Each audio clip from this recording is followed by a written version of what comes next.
This continent is going to be home to a quarter of the world's population by 2050. This is the continent that has renewable energy resources. This is the continent that has 2/3 of the world's arable uncultivated land. This is the youngest continent. So we have real assets that has the potential to make Africa central to what happens globally going into the future. And that is why integration is front and center, left and right, in us going forward. Our position is that there is something the current international financial institutions can learn from China, for example, scale and speed. Maybe there is something China can also learn from our current international institution. But we are saying there needs to be a conversation. We need a conversation that makes all of us winners. And what we are, three things are very important when you speak about finance. Number one is cost. Number two is scale. Number three is how long it takes to get it. At the moment, and I'm speaking as a policymaker, and I'm speaking as somebody who has interacted in this space, it takes eternity, if I may say. It takes eternity to get to any financial close on many aspects when you're looking for financing, number one. Number two, sometimes you don't get the scale of the money you're looking for. And number three, there is something called risk, which is a new definition of how not to lend money. Because this risk, and you know... After all, isn't it enchanting to realize that we're all interconnected citizens of this awe-inspiring planet? Before we plunge into this captivating discourse, let's infuse a spectrum of vibrancy into our experience. Pause for a moment and share with us your geographical coordinates in the comment section. Let's weave a magnificent tapestry of global camaraderie, where diverse threads come together to create a mosaic. And we pay an arm and a leg for risk. Although data speaks a different language, data shows that investments in our region are not as risky as they are being profiled. So in fact, this profiling of our region as a risky destination is a conspiracy by people. And I saw some of them about a week ago, 2 weeks ago. They were trying to profile us, the credit rating agencies. I think they are the new tools of colonialism, if I may say.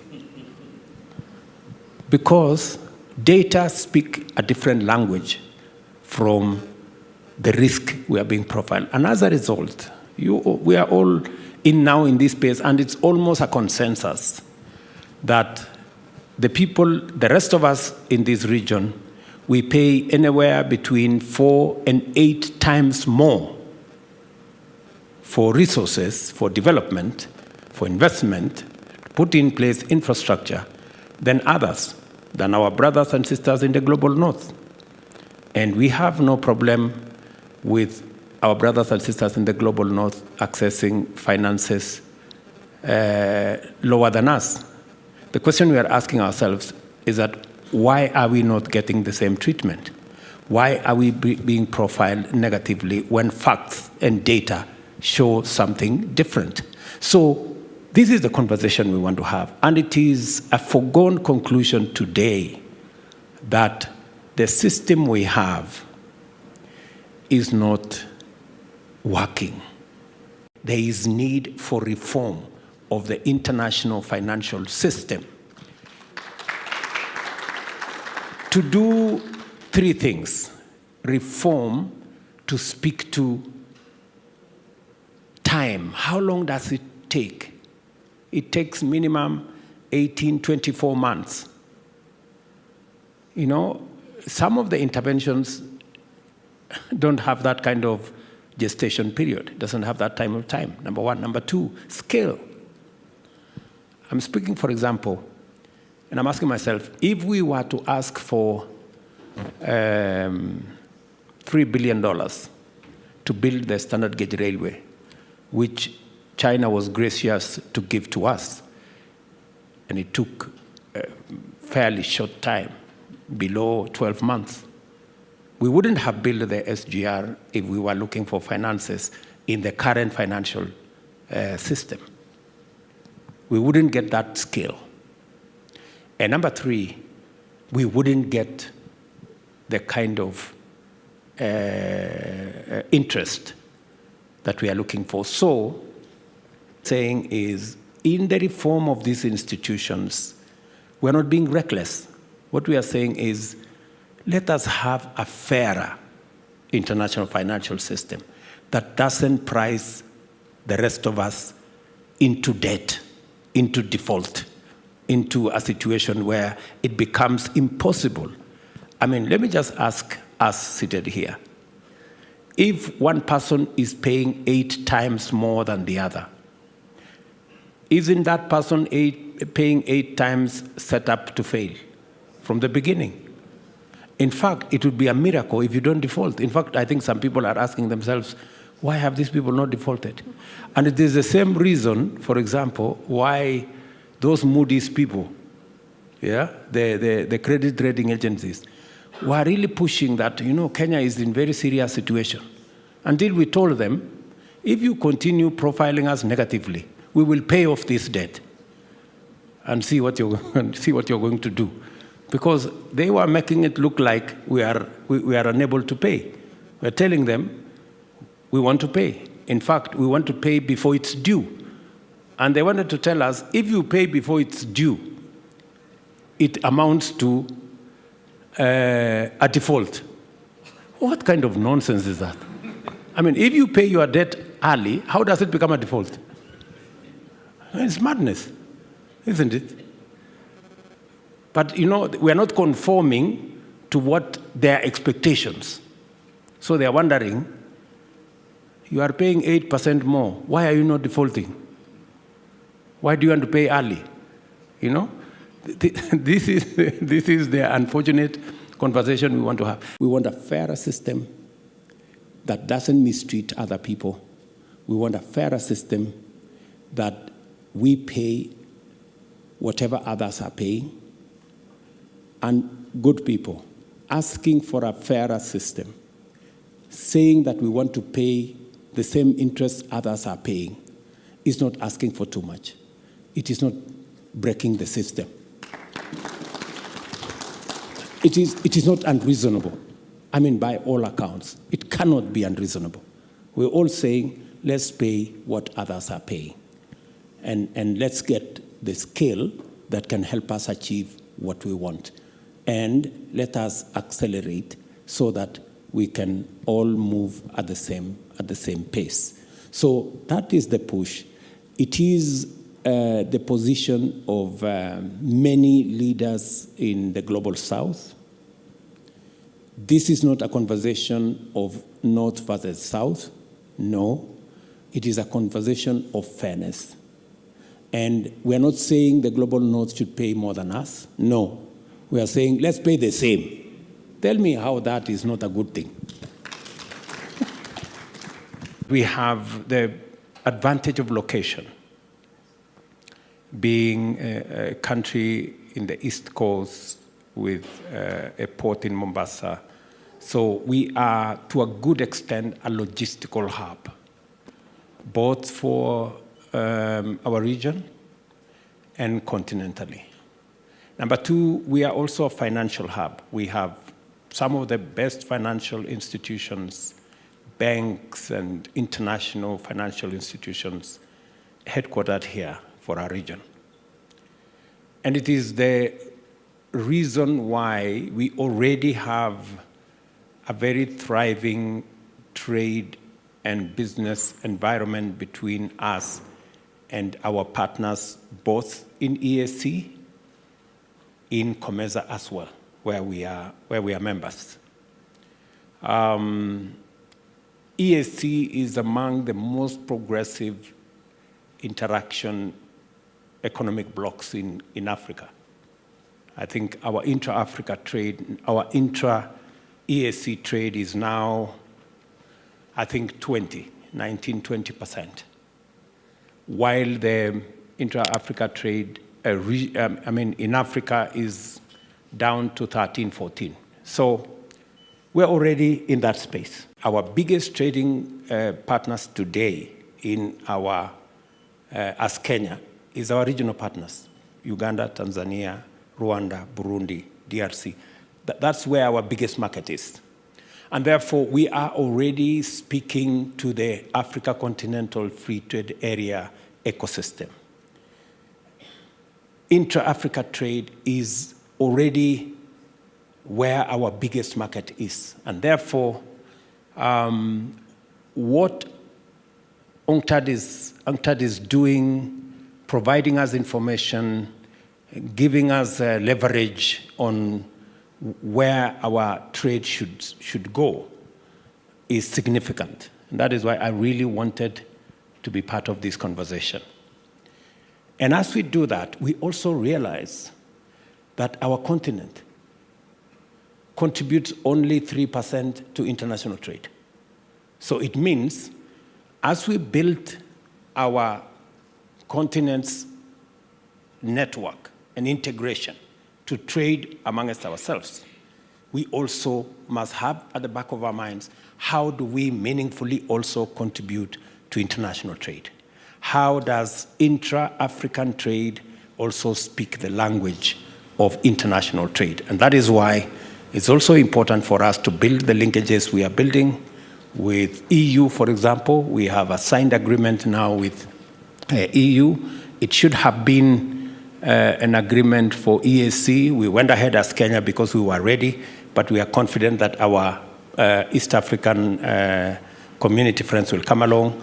We hope it will be extended to the tripartite free trade area and eventually to the continental framework. It is the reason why today we are negotiating with the US on a strategic partnership agreement. It is the reason why we are negotiating with other blocs, because ultimately Africa must contribute its fair share. 3% is not where we should be. At the very minimum, we should be in the realm of our percentage of population, maybe 17, maybe 20% of global trade. And we're also focusing on the real opportunity that we have in the future. Africa is home to the largest reserves of green energy. Africa is also home to the minerals, actually almost 40-45% of all the minerals required for green transition. And therefore, with that kind of situation, green growth will be most viable in this continent. And development around industrialization, around manufacturing, will now make a lot of sense where you have the largest reservoirs of green energy, and that is in this continent. And therefore, going into the future, green growth, green industrialization, green manufacturing, the genuine natural home will be in Africa. And that is why we are pitching that if the reality is, and I think we all now agree, and that is why we are having the Africa Climate Summit, where we want to consolidate our thoughts, our ideas, and what we think the solution to where we are, the challenge that we are of development versus climate change, what we think as a continent should be the way forward on the 4th and 6th of next month. And I welcome all of you to come to the summit so that you can bring these very good ideas and we can consolidate them together.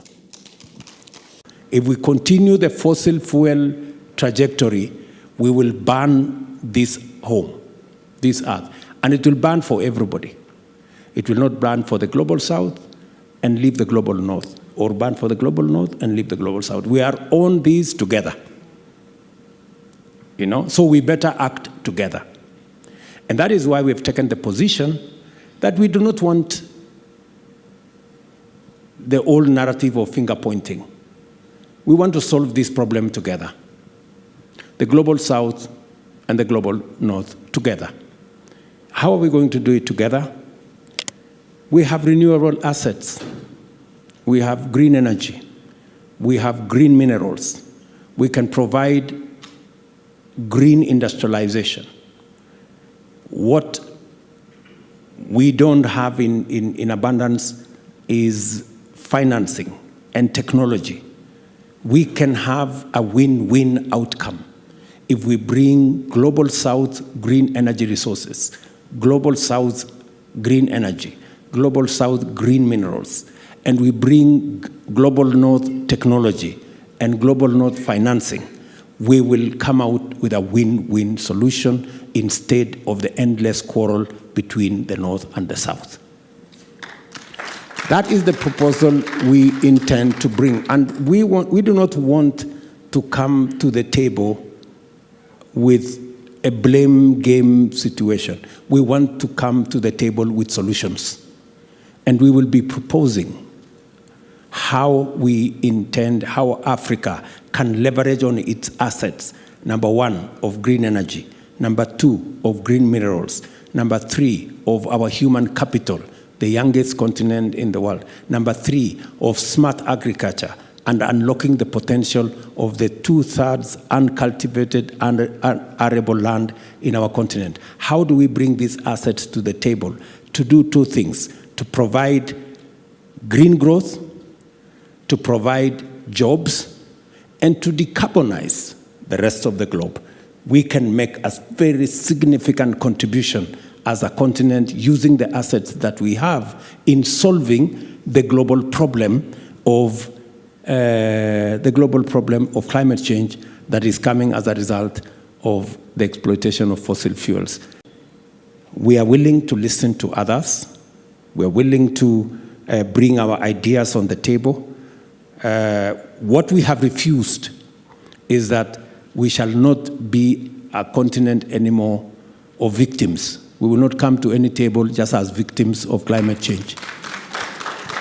We are coming to the table with ideas and possibilities of solutions on what we can contribute, because Africa can make a contribution to the global solution, the global challenge, and provide solutions to the global problem that we have. And we want to be seen in that new approach to the issues around the global challenges we have. We need to look at alternative sources of funding. We appreciate that there are limitations, as was said by my sister Greenspan here. There are limitations of the current financial institution. There are limitations with the World Bank. There are limitations with the IMF. There are limitations with multilateral banks.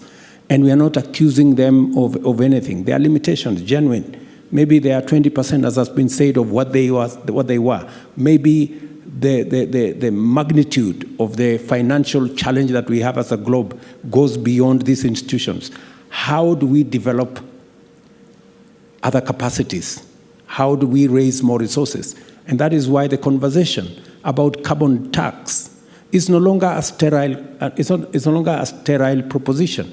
It is a real proposition. How do we raise resources that can be used in a different paradigm without the current limitations, where we invest these resources in the biggest return on matters to do with green growth? How do we decarbonize the globe together? If the best opportunities are in Africa, let us invest in Africa. If the best opportunities are elsewhere to decarbonize our development, let us invest in that elsewhere. We are ready to have that conversation. And I said that we do not want to be left out of the equation. We weren't countries in 1945. We didn't exist in 1945. Today we exist.